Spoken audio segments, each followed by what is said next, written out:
đầu Mãn Thanh, quốc sư Ngọc Lâm, là thầy của nhà vua và dân chúng toàn quốc.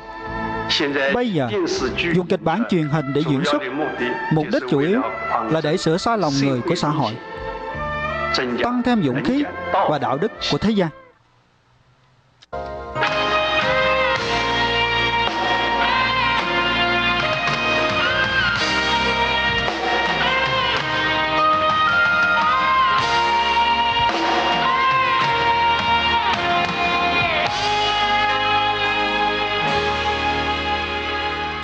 Đi trong hồng trần tục thế gian, tiếng ai gọi kìa lanh lảnh bên tai.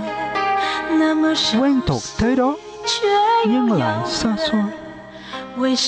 Lòng si hai nơi, tại sao vẫn cứ khó gặp gỡ. Quẩn quanh trong gió thổi của đêm khuya, tiếng than ai kia bay theo gió thổi. Đành chịu biết bao nhưng chẳng ôm hận.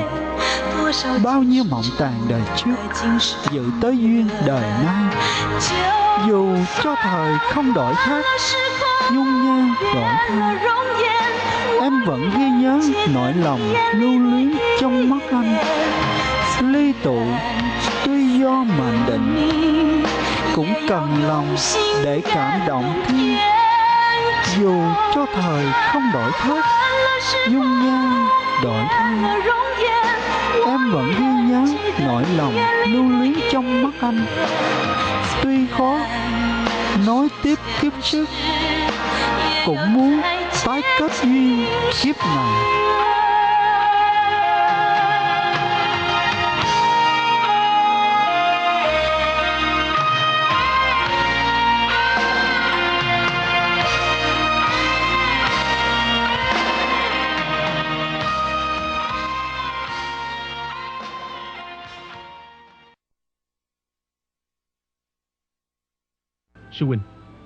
Sư huynh nói câu này là ý gì đây? Làm gì có ý gì chứ. Người có ý nghĩ ở đằng kia kìa. Ngọc Lâm. Này Minh Quang à, đến lúc chúng ta phải đi. Không, tôi phải đút cho sư phụ ăn cháo đã mà. Ai da, cần gì để phải làm. Cái chuyện này có người làm rồi. Này, chúng ta đi đi.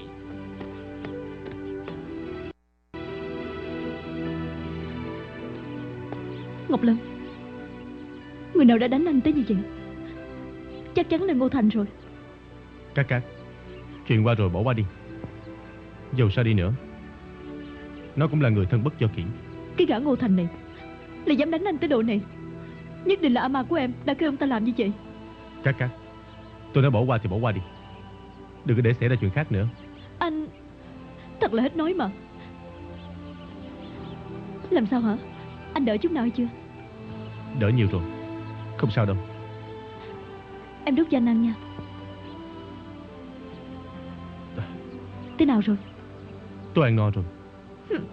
Anh gạt người ta rồi. Ngọc Lâm à, tại sao anh lại sợ em tới như vậy? Vậy chứ em là độc xà hay là em là mãnh thú? Cô đương nhiên không phải. Vậy thì tại sao anh... Các cô không nên tới đây. Anh nói như vậy nghĩa là gì? Anh vì em mà bị thương tới như vậy, không lẽ em không có nên tới đây thăm anh hay sao? Cô tới thăm tôi làm gì? Chỉ tăng thêm phiền phức thôi. Phiền phức. Ngoài cái phiền phức ra, anh còn nói được cái chữ gì nữa? Ở giữa chúng ta không lẽ không nói chuyện khác được hay sao? Đối với kẻ tu hành giống như tôi, có cái gì để nói nữa? Chúng ta không thể nào bàn về ngôi chùa Phổ Độ, không có thể nào bàn về thiên nhân và Ngọc Liên hay sao? Các tại sao các không tin đó chỉ là một giấc chim bao? Em đương nhiên là không có thể tin rồi, bởi vì nó bất cứ lúc nào cũng xuất hiện ở trong cặp mắt của em. Ngọc Lâm à, không phải là chim bao, đó là tiền kiếp của chúng ta đó. Ngọc Lâm, em hỏi anh, kẻ xuất gia có thể hoàn tục được hay không? Cô hỏi chuyện đó làm cái gì? Hãy cứ mặc kệ em. Anh trả lời em đi. Kẻ xuất gia nếu không thủ giới được, Phật chế có thể cho phép hoàn tục. Vậy thì được kia lắm. Nếu mà như vậy thì anh hoàn tục đi nha. Tại sao hả? Bởi vì anh hoàn tục là anh đã có thể cưới em rồi. Chúng ta sống ở đời này cho đàng hoàng. Cũng giống như là anh đã từng hứa với em vậy đó. Cát, vợ chồng tới cỡ nào chỉ có một đời thôi. Tới khi đại hạn tới nơi, lúc đó cũng phải chia cách nhau. Chúng ta rõ ràng biết rõ, thì tại sao lại chịu nếm cái mùi đau thương chứ? Anh... Được. Vậy thì anh hãy làm hòa thượng cả đời đi. Đợi Ama gả em cho Hướng Quốc Ân, để xem anh có đau khổ hay không. Cát.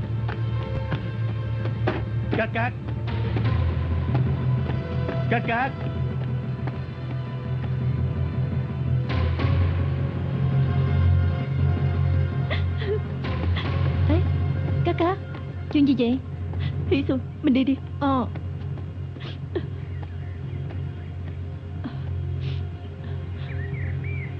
Cát. Ông tới đây làm gì? Đến đây đón em về. Tôi khỏi cần. Tôi đi được rồi. Cát à, không lẽ tôi đây thật sự không đáng cho em dòm ngó hay sao? Không, tôi đang nghĩ giùm cho ông. Tôi không hy vọng là ông bận tâm cho tôi. Chúng ta không thế nào đâu. Tại sao vậy? Không lẽ có này nọ với cả hòa thượng kia? Chuyện của tôi và Ngọc Lâm không phải là điều mà ông có thể hiểu được. Có lẽ tôi thật sự không hiểu, nhưng mà hắn là kẻ tu hành, đó là điều không thể phủ nhận. Cát à, tôi cần phải nhắc nhở em, người mà em yêu chỉ là một ảo tưởng thôi. Cho dù là ảo tưởng đi nữa thì cũng đã làm đầy ắp trái tim của tôi rồi. Ông có nói là tôi luyện kinh phản đạo cũng được, nói là tôi thương phong bài tục cũng xong. Lòng dạ đối với anh ta mãi mãi tôi không bao giờ thay đổi được đâu. Ông có hiểu hay không? Cát, tại sao phải làm khổ như vậy? Cho dù em có thâm tình với hắn đi nữa, hắn cũng không thể nào đền đáp lại được. Đó là chuyện của tôi, ông khỏi cần phải lo mà. Cát à. Ê, Cát. Hướng đại nhân mau đi, Cát ngất xỉu rồi nè. Cát.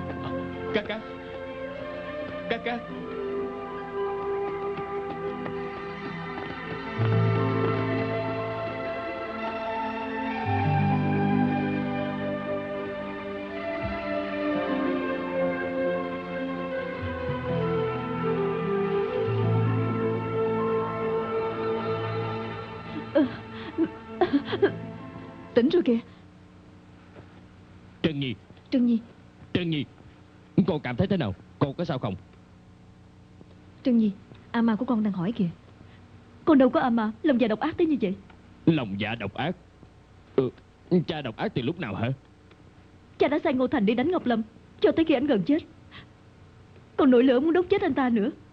Không phải là lòng dạ độc ác là gì? Hả? Cha... Ngô Thành! Dạ, tới ngay. Dương gia Kiết Tường. Ta hỏi người, ai kêu ngươi đi đánh Ngọc Lâm? Ai kêu ngươi đốt chết Ngọc Lâm chứ? Dương gia, không phải là ngài kêu nô tài đi cảnh cáo hắn sao? Dạ, ta biểu ngươi đi cảnh cáo hắn, ta đâu có biểu ngươi đi đốt hắn chết chứ. Nô tài đáng chết, nô tài tưởng. Im miệng! Ngươi thật là to gan, lại dám tự giải quyết lấy, còn không chịu giả miệng. Dạ, nô tài đáng chết.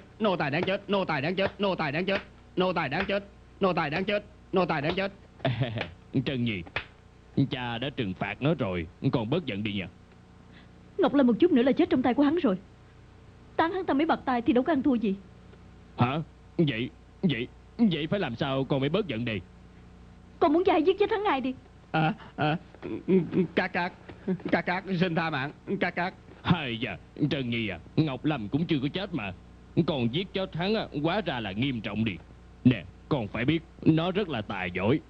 Ở Dương phủ này trên dưới, trong ngoài đều nó lo cả. Cha không thể nào mất một người phụ tá như vậy đâu. Không giết hắn cũng được, nhưng mà cha phải hứa với con một chuyện. Được lắm, chuyện gì vậy? Con muốn Triệu Ngọc Lâm làm ngạc phò của con. Hả? Con lặp lại một lần nữa đi. Con muốn Triệu Ngọc Lâm làm ngạc phò của con. Con thì là không biết mắc cỡ mà. Ama, xưa nay Ama thương con nhất mà. Ama hãy hứa với con đi. Im miệng. Chuyện gì cha cũng có thể chịu con, nhưng riêng chuyện này thì không có được. Con hãy tự dứt khoát một mình đi. Trần Nhi, tại sao cô lại nhắc tới cái chuyện đó? Con biết rõ chuyện này không bao giờ được. Ngọc Nương à, con và Ngọc Lâm đã có định ân duyên ở trên Tam Sanh Thạch rồi. Cha mẹ không có hiểu rõ đâu. Cha mẹ không có thể nào hiểu được đâu. Đủ rồi, đừng có nói nhiều nữa. Hôn nhân giữa con và Quốc Ân cha đã quyết định rồi. Ngày rằm tháng này cha sẽ để cho con làm lễ thành hôn với Quốc Ân. Ama, con không có chịu đâu. Không có chịu đâu. Không chịu cũng phải chịu. Cha không có để cho con ngàn bướng như vậy nữa. Ama, Ama. Trần Nhi à, Trần Nhi.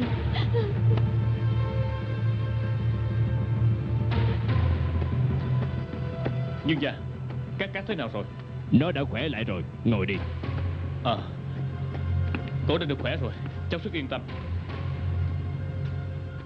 Nè Quốc Ân à, việc hôn nhân tuy là tôi đã quyết định rồi, nhưng mà tình cảm của hai người phải tự bồi dưỡng đó nha. Cái điểm đó tôi không thể giúp được đâu. Cháu biết rõ.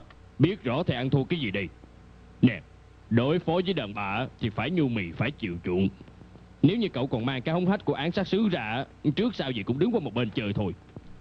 Dạ, Dương gia. Tôi chưa từng đối phó với đàn bà, còn phải cần ông và vợ dạy nữa đó. Nè, Quốc Ân, tôi nghĩ cậu khỏi về nhà trọ nữa, dọn tới phòng khách của tôi ở Phước cho rồi đi. Cái đó gọi là cận thủy lâu đài, có biết hay không hả? Cảm ơn nhạc phụ. Cái gì? Hòa thượng nó chưa chết à? Cái giỡn cái trò gì đây? Thưa cậu, đúng là cháu tính là chắc chắn hắn không thể nào sống được. Nào ngờ hắn là con rùa 100 năm, 1000 năm gì đó à. Bọn chúng có nghi ngờ đến ta không vậy? Cậu cứ an tâm đi. Cậu và hắn dối 8 cây sào cũng dối không có tới đâu à. Cho dù có nghi ngờ cũng không nghi ngờ đến cậu đâu à. Nhưng mà cháu đây thì mệt rồi. Cậu coi hai bên má của cháu bây giờ vẫn còn sưng đây nè. Bây giờ tính làm sao đây? Đi đâu mà tìm cơ hội tốt như vậy được nữa chứ hả? Cậu an tâm đi, đừng có chán nản nha. Hòa thượng đó ở trong cái chùa đó trốn không được đâu. Cơ hội có rất nhiều mà. Không phải cho đã nói là các không phải hết lòng muốn lấy tên hòa thượng đó sao hả? Đúng vậy, các vì muốn lấy hắn làm chồng cho nên đòi sống đòi chết đó.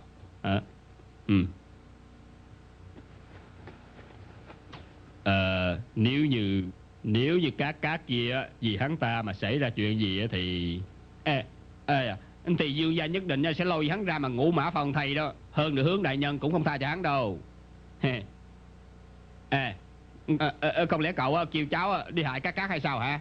Làm ơn đi cậu, cái chuyện này không thể làm được đâu à. Cháu để dành cái mạng để mà cưới vợ đó.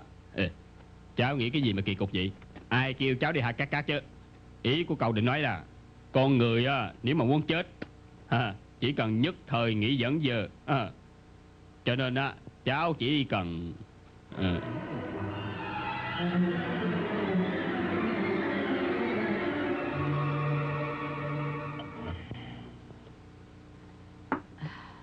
Trần Nhi, con phải biết nghe lời. Hôn nhân không phải là trò đùa đâu. Đừng ngang bướng nữa. Sự thật, nếu mà con bình tĩnh suy nghĩ lại, Hướng Quốc Ân có điểm nào không tốt chứ? Triệu án sát xứ, làm ngặt phò mã của con, cũng đủ làm cho con nở mặt nở mày rồi. Có phải vậy không hả? Ây da, Trân Nhi, Ngạc Nương nói chuyện với con có nghe không vậy? Ngạc Nương, con đã mệt rồi, con muốn được yên tĩnh. Thôi được rồi, mẹ không có làm phiền con nữa đâu. Nghỉ ngơi cho yên tĩnh đi. Nhưng mà đừng có Ngạc Nương à, đừng có làm phiền con nữa mà. Bây giờ mẹ đừng có nói gì nữa hết á. Được rồi, không nói nữa. Hả? Con hãy nghỉ đi. Hỷ Xuân, lo cho các. Dạ. Không cần. Tất cả mọi người hãy ra đi. Hỷ Xuân, hãy đi với ta. Dạ. Thật là hết nói.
Các Kiết Tường. Nhà ngươi tới đây làm gì?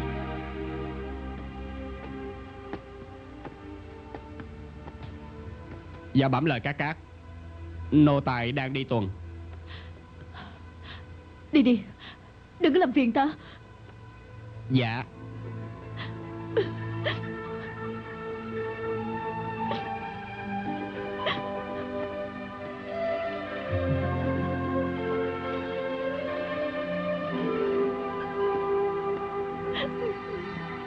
Các. Con không chịu đi. Ngươi muốn ăn đòn hả? Không. Các. Nô tài sợ các có chuyện đó. Có chuyện? Có chuyện gì chứ? Không có thì tốt. Các. Đừng có nghĩ dẫn vậy hả? Nếu bằng không á sẽ làm đau lòng của Dương gia đó.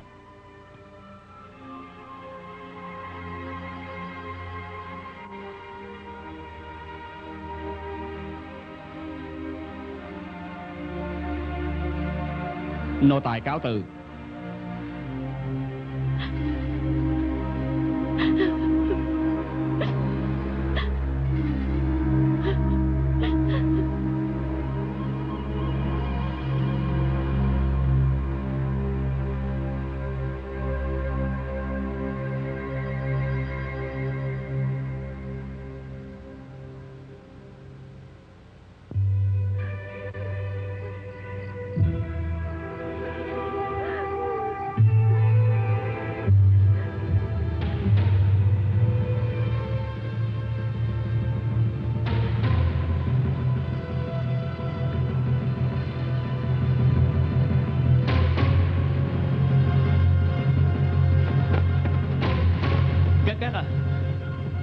Các, đừng có làm như vậy.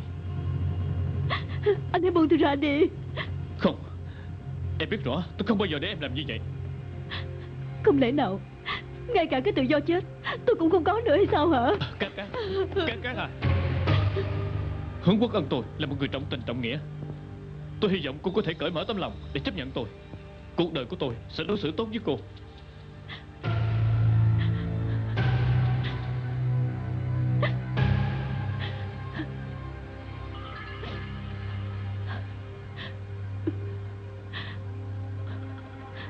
Thật vậy à? Thật vậy. Có đất trời làm chứng.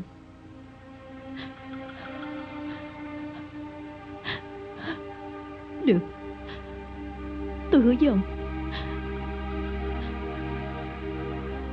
tôi sẽ đồng ý đi theo ông. Vậy thì tốt quá. Vậy thì chúng ta hãy vào gặp Dương gia đi. Được.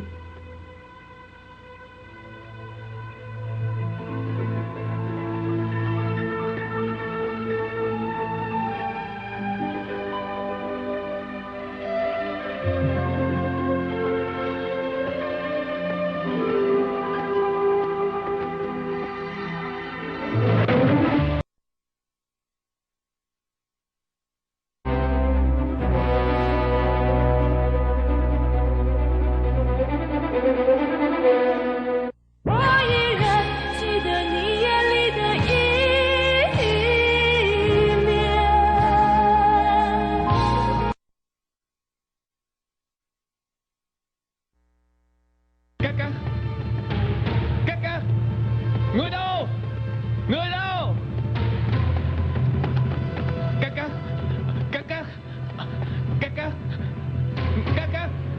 Người đâu?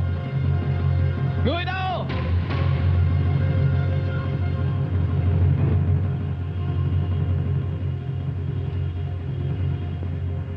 Cảm ơn. Đưa tôi. Mời.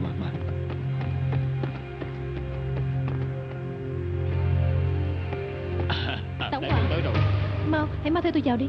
Được.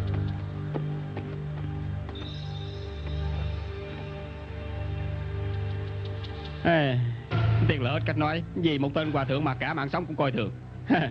Hết biết nói làm sao á.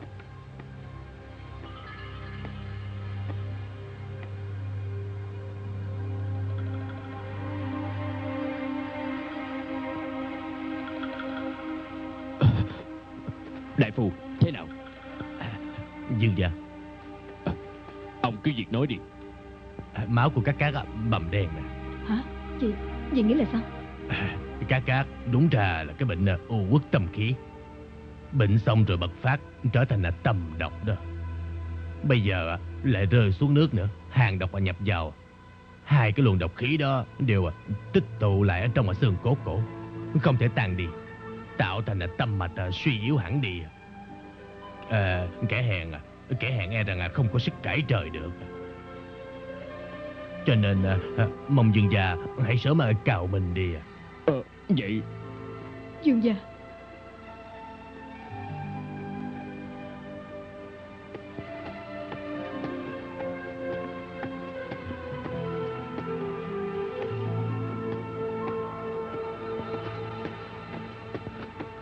Phước Tấn Yết Tường, đứng dậy. Người biết rõ dụng ý ta gọi ngươi tới đây, có phải ngươi chăm sóc không có chu đáo? Nếu không Cát làm sao bệnh được? Nô tỳ đáng chết, nô tỳ không biết. Nô tỳ xưa nay hết lòng trung thành với Cát mà. Vậy tại sao bỗng dưng Cát bị bệnh? Nô tỳ cũng không biết nữa. Lại cứ nói không biết. Tối ngày nhà ngươi đi theo Cát, nó có chuyện gì, làm sao mà ngươi không biết được? Nô tỳ đáng chết, nô tỳ thực sự không biết mà. Nếu mà ngươi không nói, ta sẽ cho một trận. Nô tỳ đáng chết, nô tỳ thực sự không có rõ ràng. Nô tỳ chỉ biết được là Cát gần đây chim bao nó có một người rất xấu. Một người rất xấu? Cho dù có chim bao thấy một người rất xấu đi nữa, cũng đâu có đến nỗi phải bệnh tới như vậy chứ. Hỷ Xuân, tốt nhất hãy nói thật ra đi. Nô tỳ thực sự không biết. Nô tỳ chỉ biết là Cát từ lúc đi Sùng Quân Tự trở về thì cả con người đều thay đổi hết. Có đôi lúc rất là vui vẻ, có đôi lúc lại buồn bã không có vui. Đều là do sư phụ Ngọc Lâm hại cả đó.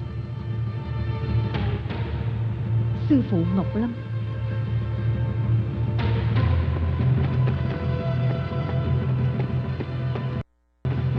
Mời đại phu.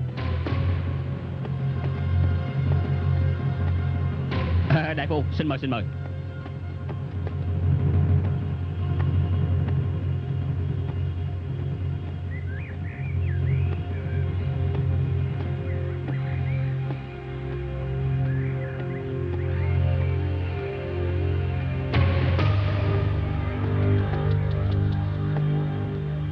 A Di Đà Phật.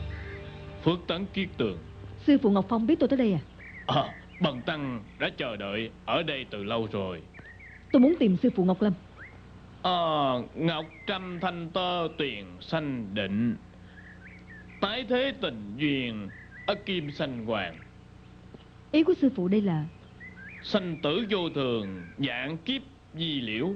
Nếu như hẹn tại kiếp này lại không thể ngộ đạo được thì tại sao phải cố chấp không tỉnh ngộ chứ?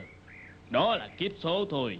Cho dù bà có tìm được Ngọc Lâm rồi cũng hoài công. Tôi nghĩ thôi thì mời Phước Tấn hãy về phủ trước đi. Cát kiết nhân thiền tướng, không có chuyện gì đâu. Bần tăng cáo từ. A Di Đà Phật. Nè, nghĩ không nổi, mò không ra, đoán không thấu, nhìn cũng không rõ.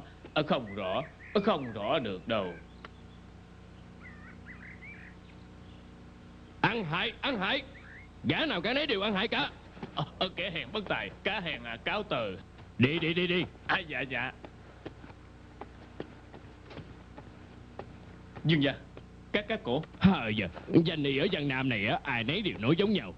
Các hết cứu nổi rồi. Bây giờ phải tính làm sao đây? Dương gia, tại sao không đi tìm Thái Y? Tại sao ta lại không nghĩ tới vậy? Ngô Thành. Dạ có nô tài. Lập tức cho người cầm tín phù của ta, phi ngựa 9.000 dặm tới kinh thành mời Thái Y đến đây cho ta, không được chậm trễ. Dạ.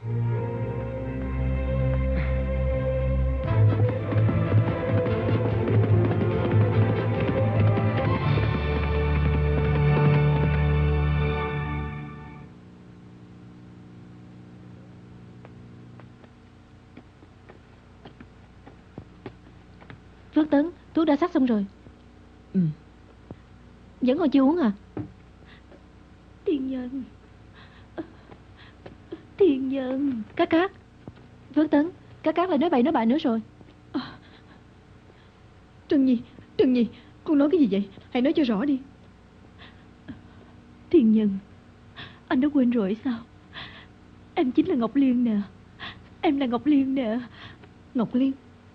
Ngọc Liên là ai vậy? Ngọc Liên hình như là tiền thế của Cát Cát đó. Tiền thế của Cát Cát? Ừ. Vậy Thiên Nhân, tại sao anh lại không có tới tìm em chứ? Tại sao anh lại đi làm hòa thượng? Tại làm sao vậy?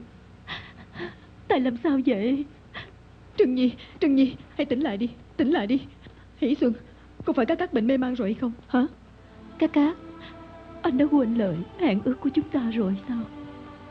Hai người hẹn ước cái gì? Hả? Em đã tìm anh một cách mệt mỏi, và cuối cùng chúng ta đã gặp mặt rồi. Anh không có thể nào bỏ đi như vậy. Đừng có bỏ em nha. Em mệt mỏi ghê lắm. Em không muốn đợi anh nữa đâu. Thiên Nhân à, em không có thể nào đợi anh được nữa đâu. Trần Nhi, con định đi tìm ai vậy? Thiên Nhân là ai chứ? Trần Nhi à, Trần Nhi của mẹ. Trần Nhi, Hỷ Xuân, dìu nó dậy đi. Ngạc Nương, con và anh ấy đã hẹn kiếp sau. Kiếp sau rồi. Trần Nhi, con hãy nằm nghỉ cho khỏe. Nghỉ cho khỏe đi con. Đừng có suy nghĩ dẫn dơ nữa. Ngạc Nương, con mệt lắm. Con mệt ghê lắm.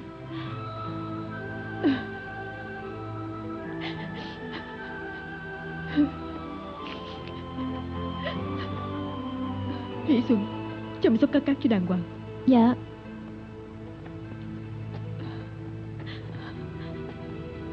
Không có lẽ lại có tiền kiếp thật hay sao?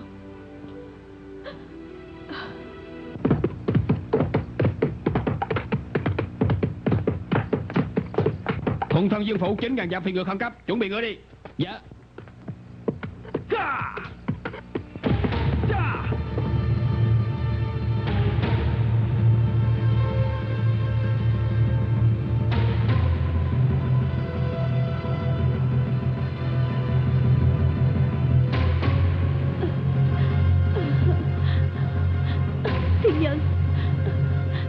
Thiên Nhân.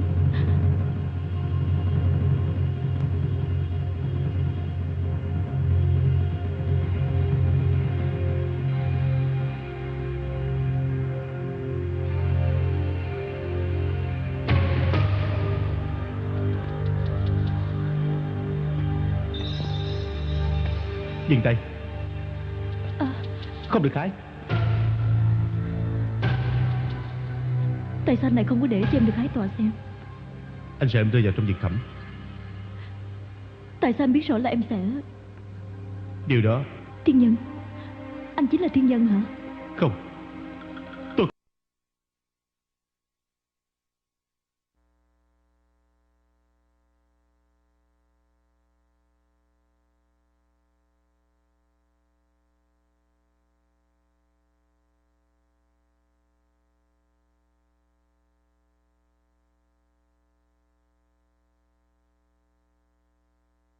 Tại sao anh lại ngàn dặm xa xôi tới cái chùa Phổ Đổ tại Trường An này?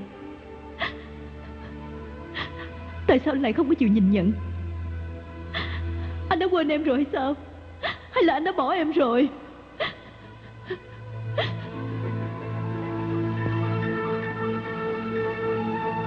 Cô Bạch à, Tôi thật sự không biết nữa. Tôi hình như có một chút ấn tượng, nhưng mà không giấu gì cô. Tôi đã vì cái chuyện này đây mà đi tới chỗ này.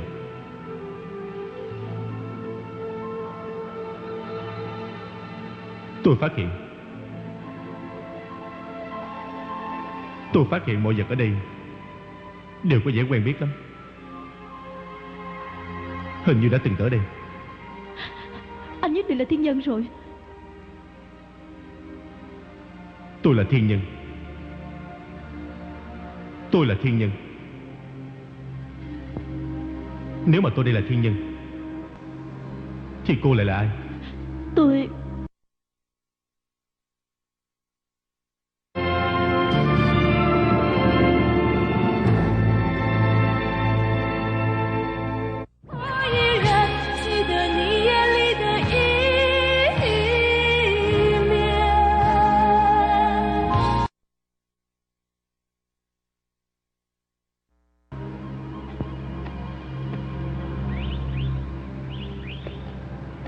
A Di Đà Phật. Phước Tấn Kiết Tường. Không biết Phước Tấn đại giá nên không kịp nghênh đón. Sư phụ, xin cho hỏi thăm sư phụ Ngọc Phong có ở đây không? Sư huynh Ngọc Phong bình thường tới lúc này đây đều đang nghỉ. Tuy nhiên hôm nay sáng sớm đã đi khỏi rồi. Thật sự xin lỗi. Có cần báo cho chủ trì biết hay không? Thôi khỏi cần. Không cần phải tiếp đãi tôi. Sư phụ cứ tự nhiên đi. A Di Đà Phật.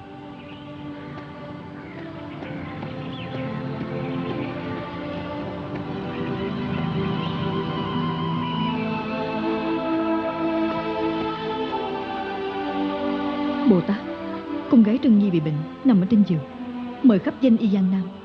Thuốc thang vô hiệu. Hình như là nói về Hòa thượng Ngọc Lâm có một duyên nợ kiếp trước chưa có hoàn tất. Bồ Tát, người làm mẹ như tôi đâu có thể nào chấp nhận con gái ruột của mình lại đi yêu một hòa thượng. Tội lỗi, thật là tội lỗi. Bồ Tát, tôi thật sự không thể nào trợn mắt đứng nhìn nó phải chịu sự hành hạ. Mong Ngài hãy đem tất cả tội lỗi đổ trên đầu của tôi, để cho tôi gánh chịu. Đừng có hành hạ nó nữa. Bồ Tát, tôi van xin Ngài.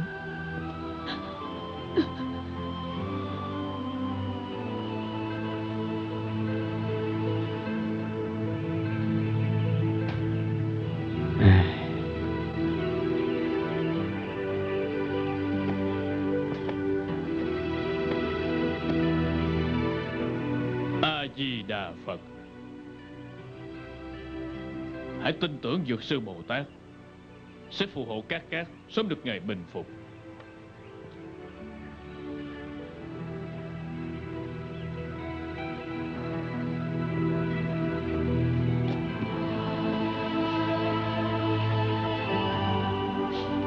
Sư phụ Ngọc Phong, những lời ông nói với tôi hôm qua, tôi đã không thể nào hiểu được lý lẽ bên trong. Hy vọng sư phụ Ngọc Phong có thể minh thị. Ở trên đời này có bao nhiêu người có thể thấu triệt được? Nổi tình trong nhân gian có người nào trốn được chưa? Trân Nhi trong cơn hôn mê thường hay nhắc tới Thiên Nhân, Ngọc Liên.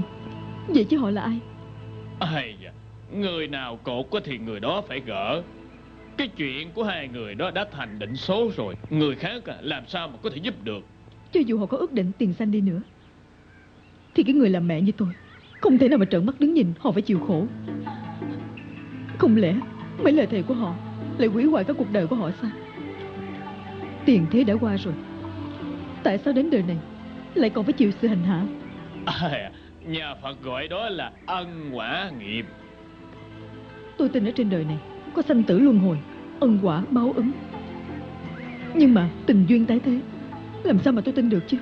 Ở nhân thế vô thường, ân quả từng quần. Phước Tấn tất cả nên tùy duyên đi. A Di Đà Phật.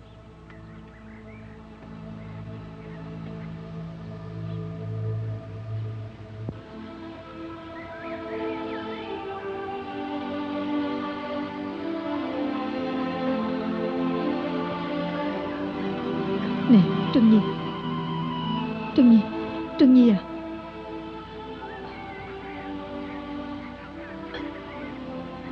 Làm sao bây giờ? Nó cắn chặt răng và môi lại, một giọt nước cũng không có chịu uống nữa. Bây giờ phải làm sao đây ông hả? Bà tới giờ này bà hỏi tôi biết có ý kiến gì bây giờ đây? Cũng là tại ông thôi, chưa gì đã vội vã đến hồn. Đâu có phải là ông không biết tánh của nó ngang bướng như vậy, lại còn hại nó nữa. Giờ đủ rồi, đừng có nói nữa. Tôi đây đã bực mình lắm rồi. Không đính hôn thì có cách gì khác. Nói đi nói lại chuyện này lỗi là do cái tên Ngọc Lâm kìa. Dạ Dương gia, nếu như đầu mối tội lỗi là cái tên hòa thượng Ngọc Lâm kia đó, tại sao không bắt hắn về đây trị tội? Khoan đã. Phó tổng quản, nhà ngươi không được bồng bột, các nguy hiểm tính mạng. Giờ đây mà ngươi còn đòi trị tội Ngọc Lâm nữa.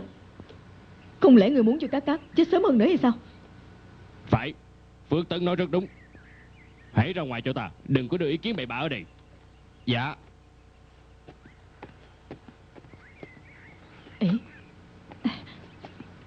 Dương gia, lời của Ngô tổng quản làm cho tôi nghĩ tới một ý kiến. Bà lại có ý kiến gì đây? Ây da, có câu là tâm bệnh phải dùng tâm dược để trị. Bà định nói...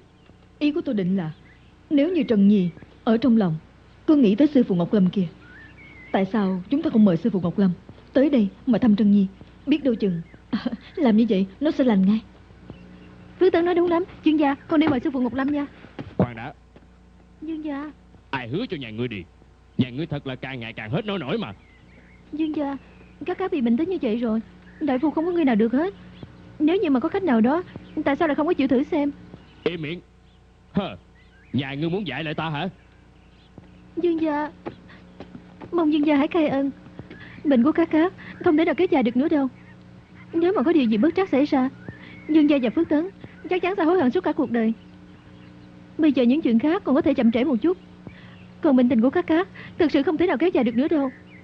Nếu như sư phụ Ngọc Lâm lại có thể trị lành bệnh cho các cá, vậy thì tại sao chúng ta không chịu thử chứ? Hỷ Xuân cúi đầu xin ngài. Dương gia, tôi năn nỉ ngài mà. Dương gia, Hỷ Xuân đã nói cũng có lý đó. Tôi nghĩ để cho nó đi đi mà. Không được đâu. Tôi thà là không có con gái, chứ không thể mất mặt như vậy. Dương gia, bây giờ ngài vì thế chuyện mà ngay cả ruột thịt cũng không nghĩ tới nữa. Làm như vậy thì là quá ích kỷ rồi. To gan. Người dám dạy đời ta hả? Người muốn tạo phản phải không? Vậy đâu? Ê, Dương gia, khoan đã. Dương gia, Hỷ Xuân dù sao cũng vì cả các tôi, cho nên nó mới dám nói như vậy. Bây giờ bà đừng có năn nỉ cho nó nữa. Nếu như mà lần này tôi không dạy cho nó một bài học á, thì lần sau nó sẽ làm tới nữa. Vậy đâu? Dương gia, hãy đưa Hỷ Xuân ra ngoài tán 50 bập tay cho ta. Dạ. Thiệt là hết nói mà.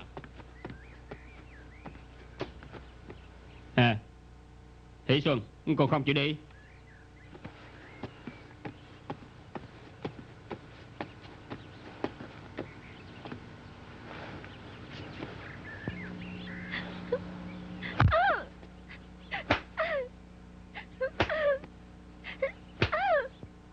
Hỷ Xuân,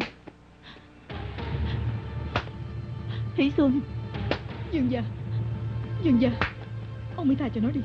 Nếu mà còn tiếp tục đánh như vậy. Cái con nội tỳ đó phải cho nó một bài học mới được. Trần Nhị yêu sẽ lắm tên Ngọc Lâm. Nó biết mà nó không.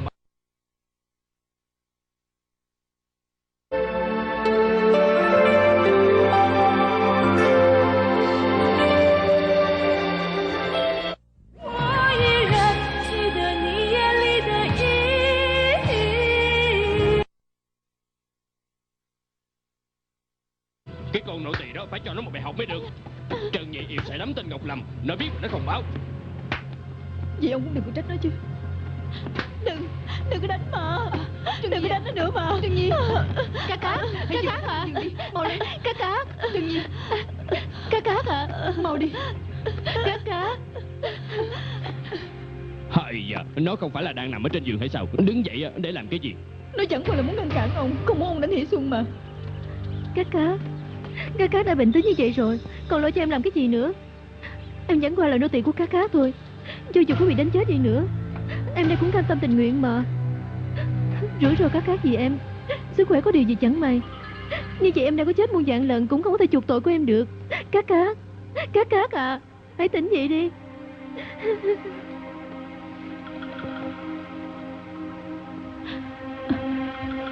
Em khùng điên thật. Tại sao lại chống đối lại với Dương gia chứ? Cá, đau khổ ngoài da thịt của em đâu có bằng nỗi đau khổ trong lòng của cá. Nếu như không có nói cho rõ ràng hết thì Dương gia chừng nào mới chịu mời sư phụ Ngọc Lâm tới đây? Cá bình tĩnh như vậy rồi, nếu như không nhìn thấy sư phụ Ngọc Lâm thì không phải bệnh tình lại trầm trọng hơn nữa hay sao? Tôi e rằng ý đẹp của em sẽ là hoài công vô ích. Tại sao vậy hả cá? Chỉ sợ là chờ không có được Ngọc Lâm nữa. Cá nhất định chờ đợi được mà. Cá là nấm ruột cục cưng của Dương gia. Dương gia nhất định sẽ hứa mời sư phụ Ngọc Lâm tới đây mà.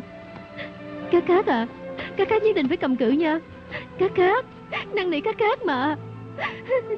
Cá à.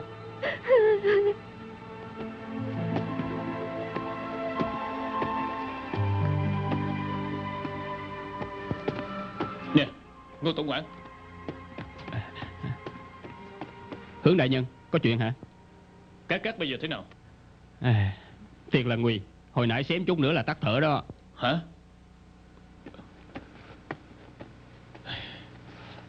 Còn bây giờ? Nói ra thì lạ thiệt. Con A Đào Hỷ Xuân kia không biết ở đâu có cái linh cảm. Nó tới bên mình của Cát á, cứ nói Ngọc Lâm này Ngọc Lâm nọ, nói một hơi gì đó. Cát cảm thấy khỏe lại ngay. Như vậy có phải lạ không? Hướng đại nhân nô tài phải đi hỏi tin tức của Thái Y đó, không thể ở đây với đại nhân. Đi. Dạ, năm nay thật là nhiều chuyện lạ quá đi. Đường đường một án sát sứ là không bằng một gã hòa thượng. Ý, tôi có chuyện muốn nói với ông nè. Được rồi, bà cứ nói ở chỗ này đi. Dương gia, cứ đi theo tôi đi mà. Dương gia, đi theo tôi, mau lên. Đi theo tôi đi mà. Dạ, bà cứ nói ra ở đây đi mà. Dương gia, sự việc rõ ràng lắm rồi.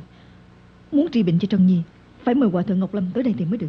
Chúng ta không nên chậm trễ nữa. Hãy tới Sùng Ân Tự đi. Bà nói cái gì kỳ vậy? Chúng ta làm cái gì đây? Không lẽ chúng ta đi kiếm tên hòa thượng kia về đây làm rễ cho chúng ta sao? Ông đâu phải là tôi có ý định này đâu. Nếu mà Ngọc Lâm quan trọng với Trân Nhi như vậy, thôi thì chúng ta mời Ngọc Lâm tới để thăm Trân Nhi. Biết đâu chừng bệnh của Trân Nhi sẽ lành ngay. Lành lại thì làm sao? Trân Nhi nhất định phải gả nó. Bà tính làm sao? Nếu mà bà đồng ý thì nó lại nằm xuống nữa. Nhưng mà cái đó... Dạ, bà đừng có nói nữa. Chúng ta chờ đợi Thái Y tới đây nhất định Thái Y sẽ có cách mà. Thái Y đâu có người nào chữa lành được đâu chứ. Rõ ràng bây giờ Trân Nhi đã chịu đựng không nổi nữa rồi. Dương gia đã chính mắt nhìn thấy, và trong lòng của ông cũng đã hiểu rõ lắm mà. Chỉ còn có cách là đi tới Sùng Ân Tự, mời Ngọc Lâm về đây gặp Trân Nhi, thì bệnh của nó mới lành được. Người nào cổn thì người đó gỡ. Muốn trị lành bệnh của Trân Nhi chỉ còn có cách này nữa thôi. Đủ rồi, đừng có nói nữa. Bà có nghĩ tới hay không? Trân Nhi và Quốc Ân đã đính hôn rồi. Nếu như mời hòa thượng đó tới đây, tôi làm sao ăn nói với Quốc Ân hả? Dương gia, chúng ta bất đắc dĩ mà phải làm vậy. Nếu mà trong lòng của cậu ấy hiểu rõ thì cậu ta phải biết chúng ta chỉ muốn giữ mạng sống cho vợ của nó mà thôi. Vậy đâu cần phải giải thích chứ. Dạ, đàn bà mấy người biết cái gì chứ. Tôi nói được là được. Cái chuyện này đừng có nói nữa. Được. Con gái là do tôi sinh ra. Ông có thể nhẫn tâm, nhưng mà tôi không thể bỏ nó. Ông không lo, tôi sẽ lo. Nè, bà làm cái gì vậy hả? Rõ ràng là bà muốn làm khó dễ tôi mà.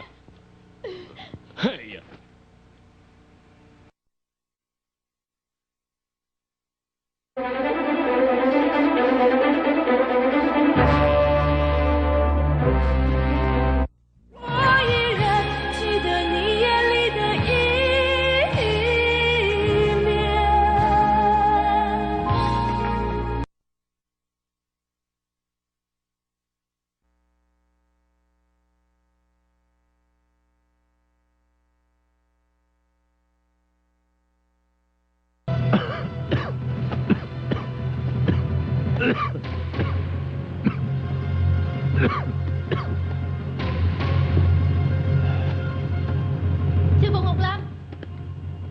Sư phụ Ngọc Lâm. Sư phụ Ngọc Lâm. Minh Hoàng. Sư phụ Ngọc Lâm, tôi đi hút thuốc. Trưởng quầy của tiệm thuốc có nói cho tôi biết một việc. Là chuyện gì? Cát bị bệnh rồi, và bệnh rất nặng. Đã mời nhiều danh y ở tại Giang Nam tới, ai nấy đều bó tay hết. Nghe nói Dương gia đã cho phi ngựa 9.000 dặm tới ngay kinh thành để mời Thái Y về để mà chữa cho Cát. Sư phụ Ngọc Lâm, sư phụ Ngọc Lâm, sư phụ đi đâu vậy? Sư phụ Ngọc Lâm, sư phụ Ngọc Lâm à? Sư phụ định làm cái gì vậy? Có phải tính đi thăm Cát hay không? Đâu có.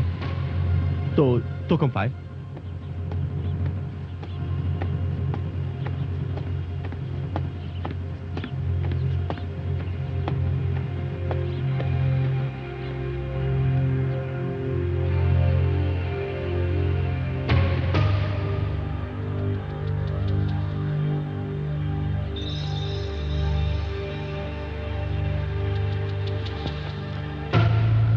Đà Phật. Sư huynh. Sư đệ thật là một người có lòng đó nhờ. có lòng. Ê, dạ đủ rồi. Trước mặt chân nhân đừng có nói lời giả dối. Có phải đệ nghe nói Cát bị bệnh nên mới đến đây cầu Đức Phật từ bi để cho cô ấy sớm được bình phục hay không hả? Có đúng vậy không? Việc gì để làm không qua mặt được sư huynh. Nhưng mà sư huynh tại sao lại biết được? Sư huynh làm sao mà biết được chứ? Người ta nhờ sư huynh đến đây để mà tìm đệ thôi. Người ta nhờ à? Ở kìa. Đó.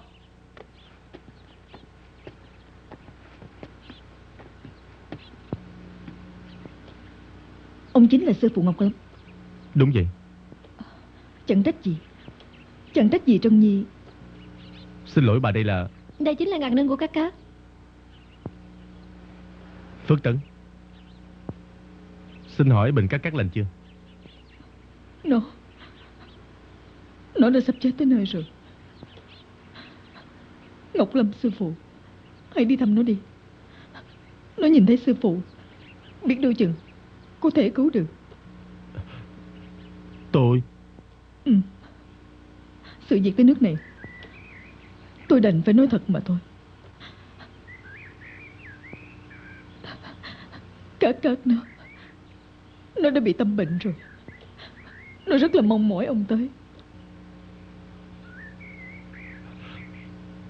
A Di Đà Phật. Nói như vậy tôi lại càng không nên đi nữa. Không, ông nhất định phải đi. Nếu bằng không, tôi sợ là sẽ không chờ được tới lúc Thái Y tới gặp nó đâu.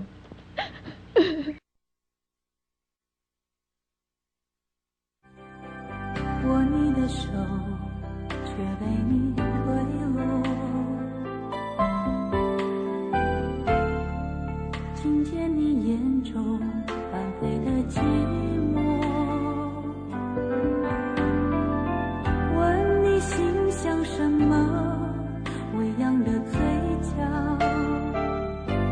有强颜的笑。这样的夜。 想到了谁紧紧锁眉，我的喜悲随你而飞，吵了有时的泪与谁相对？这样的夜，热闹的街，问你想到了谁紧紧锁眉，我的喜悲随你而飞，吵了有时的泪与谁相对？ 这样的夜，热闹的街，问你想到了谁紧紧锁眉，我的喜悲随你而飞，吵了有时的泪与谁相对？这样的夜。